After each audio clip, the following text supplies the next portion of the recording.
Hello guys, welcome back to the channel. Today we will be building a castle with the new 1.4 update for Terraria, and we're building with journey mode. So if you want to play this world, download in the description below. So let's get started. So first we enter into T-Edit and we make the land all corrupted for the corruption feeling we're going for almost the entire build really.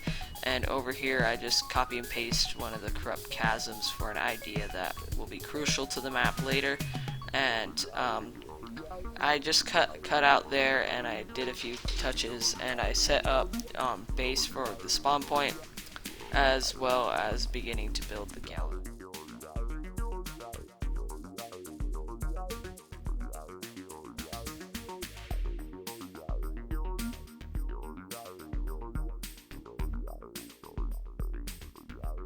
So first we begin to flatten out the area and decorate it a little bit for the sake of design, and we start off by building a box to kind of build the rough shape of the execution site itself.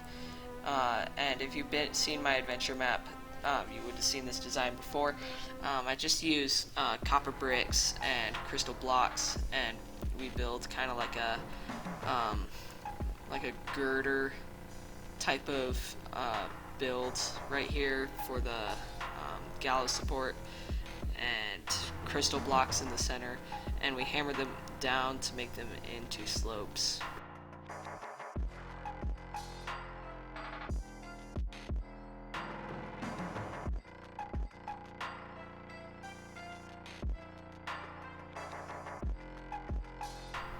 Right here we begin building the platform and a raised section to hammer down and put the rope on the end. Kind of like to make we're gonna put a skull down there in a minute to make it look like someone that has died here a long time ago.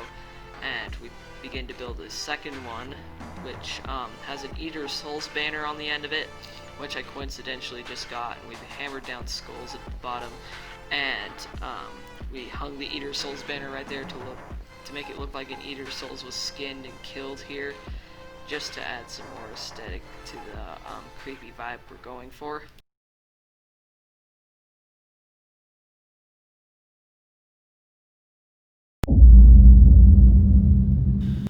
And so now we begin on our next part of the build. We are now beginning to build onto the graveyard, and so to start off, we're going to build a false foundation. I do this with most of my builds, and so we just hammer out all the dirt walls and hammer in some of the dirt, and we're going to replace some of these bricks with, these blocks with stone and other materials. Sorry guys. And we will fill it up with water later, and we'll put gravestones in it, and there will be a secret associating it with this level later. So we'll paint the even stone blocks gray, and we'll put up the top of the graveyard, which I'm going to use with even stone bricks, and you will fill it up with water and put in walls in the false foundation. And right here I experiment with building a little bit, which I scrap later, I believe. And we're going to build dirt piles for the graves to sit. We'll be doing this, and we'll put funny quotes on the graves, sometimes the sad ones. We just grab some gravestones of any kind you want, and you can put them down and put whatever you want on them.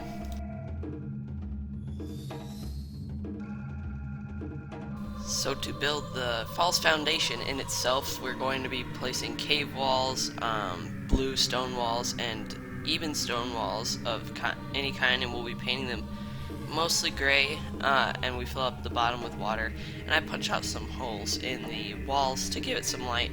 I put on some iron wrought fences in the background because it just screams of graveyard.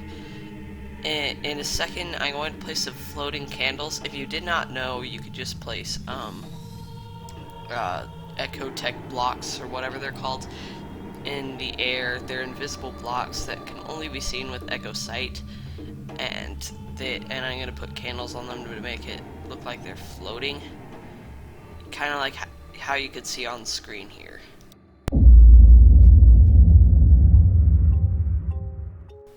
And so the next part of our build takes us down to the corrupt chasms, where we will be building blocks in the walls to kind of give it a brickish feel, as if it were inhabited at one point. I use fairy glow sticks to see where I'm going, as they do not obstruct the blocks that we're placing down, and they just float because they're meant to look fairy-like. And down here we're going to build an ancient laboratory where you can find the key to the castle, which is required to actually access the castle itself. So to build it, we're going to put in a spike trap with even stone bricks as usual, and I'm going to put specks of anti-portal blocks every now and then to kind of give some of the bricks more of a fresh look. And I just use Lesian lanterns, and I put down a deadman's chest. That way when you open it, it triggers up a wire signal. So for the walls, we literally use all the blue variants and corrupt tendril walls for the background. So I do end up adding a little bit of additional decorations, such as an altar in the cavern and some bones. Later I'll go into T-Edit and add bone piles and get rid of some of these demon altars, as they are visually obscuring the build. And so here we build the biggest part of the build. We are building the castle. I just use ebenstone bricks painted gray with palladium columns painted gray as well. We did this for the downstairs as well. As you can see, we're going to build a chasm for that, which it's going to lead to something very exciting that I will present to you later in the video, but we're just going to keep doing this for now. So we just complete the pattern, and up top we put the fancy slabs on top to build the deck up here, and we use iron wrought fences to build the deck itself. And we're going to place down palladium columns painted gray and actuated into the background to build pillars that we want, the pillars that we want. And for this build we'll be using a Japanese roof. We're going to paint it purple, and we're going to use cave walls, the natural blue mossy walls, the blue dungeon walls, like all of them, and the even stone walls to create like different kinds of bricks in the background. And we're going to use the grates for nice looking windows, because when you run a wire through them and you turn them on/off, it will make it look like it's opening and closing, which is what we want. So when you climb the top of the tower, you can hit a switch and it activates something and it opens up all the windows, making it easier to go back down. So here we're just going to fill in some of the walls at the roof and work on the roof itself with the dynasty roofs or shingles. We're painting them deep purple.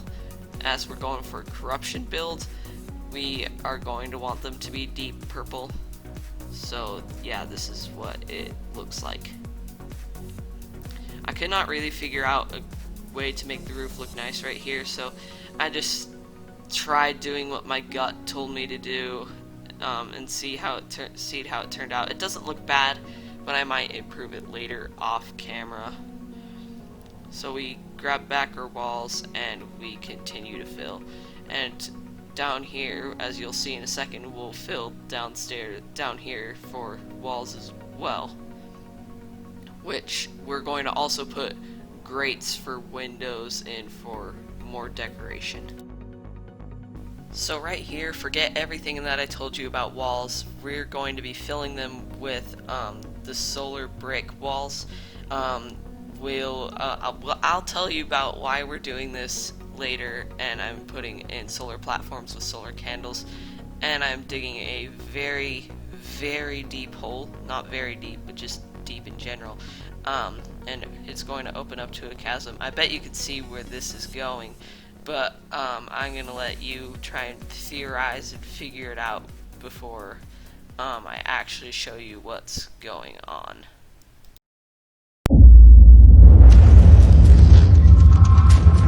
So to start off with this part of the project, we are going to be filling out holes and digging a large underground area. That's up to you how deep you want it. Remember, you can always just download this off CurseForge. So in the corners of the wall, we're going to be caking up solar bricks and solar flare stones to make apparently roach eggs and firestone, like kind of caked together in the corners. We're just using quick block replace to help us out with this, and this is where most of the light in the cave is going to come from, the roach eggs and the firestone, because the firestone does emit quite a lot of light. So that's how I lit my Phoenix dungeon in down into the dungeon, if you saw that.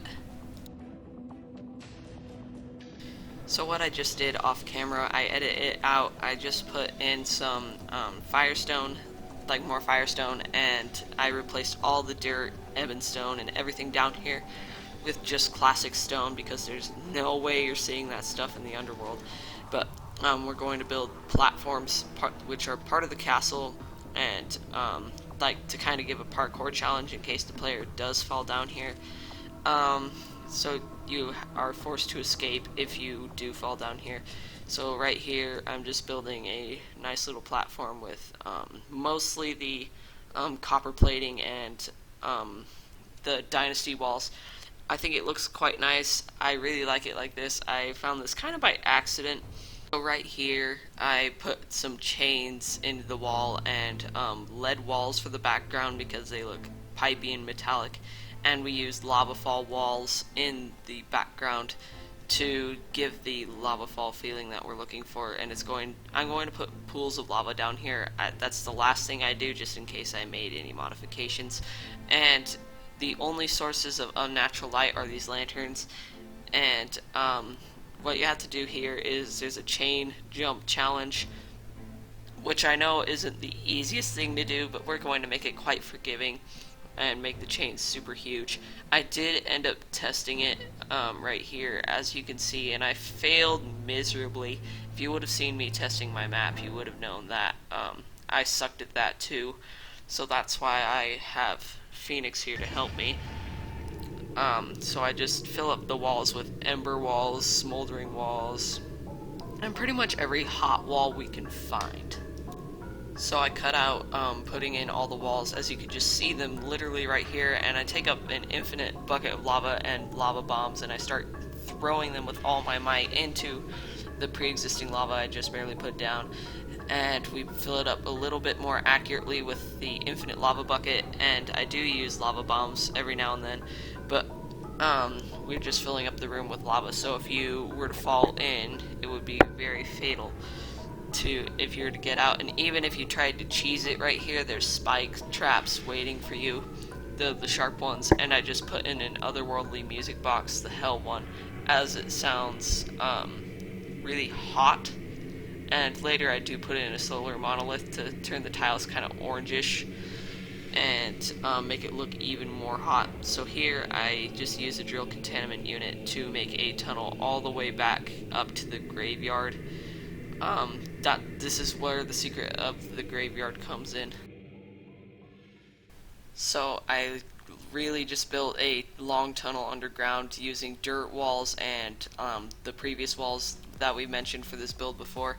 And right here, this is where we build the second tower. This is where the boss will be held. I will update it one day to make it have a boss in it, but as of right now, I kind of ran out of time to put in a boss. So right here we're using old dungeon doors, or the worn doors, or the gothic doors, and we just follow the same pattern with the bricks and the columns right here. make the castle look worn down. I do put in Lesian blocks and stuff later, and I start building the deck with platforms, and with the Lesian blocks we connect it to the switch right there, and so that way you had to climb the tower to get up here. And right here we just put in Gothic bookshelves, and I try to make it possible to use it with the climbing claws, because you do find the climbing claws in this area somewhere a little bit later. But right here I'm going to build a door and just fill it in with the walls that I've already mentioned like a billion times. So for the door I'm just using stone slabs and palladium columns, and for the background I'm using the starry blue background painted black, so that way you can see the stars in them. But it's dark and hard to see, so it just looks cool. But one day I will build the courtyard. I'll have a part 2 on this, focusing basically on some things that I've missed. And so here we're just basically copying the pattern for the roof that we did earlier, minus the columns, because this one's going to be a lot smaller, and we're going to leave the roof red in this case and just kind of give it a miniature little brother or little sister feeling to the building. We're going to actuate them into the background so you can jump off into the lava or jump out of the castle if you were to be attacked or something. And we're just filling it in with the same old good walls that we've been using for 90% of this build, but they're all painted gray like usual. And for the next part we're going to be building the drawbridge, and I found a way to cheese it, but feel free to follow the cheese if you want. I'm not going to fix it, I'm not going to stop you. So I just made some quick changes in T-Edit, and we're using our good old even stone and blue tile walls and the cave walls to finish off the building to make it look like there's a courtyard in the background almost. And I do fill up some of the lava with walls, which is completely unnecessary. You don't have to do that, but I just do it anyways. I don't know why. And on top we're going to have the fences, the corruption wood fences, and on top we're going to have iron and iron wrought fences to make crenels for the top of the castle and to make it look nice. So about here we're basically finished with the build. I will make a part 2 on this one day to showcase how I'm going to build the Eater Worlds fight, which you do fight pretty early on in this map, which I hope you enjoy that. And yeah, this build is pretty much finished. I do make a couple quick touch-ups again in T-Edit. And thank you guys for watching. Please like and subscribe to the channel for more awesome content, building tutorials, and many more things to enjoy for you. Adios.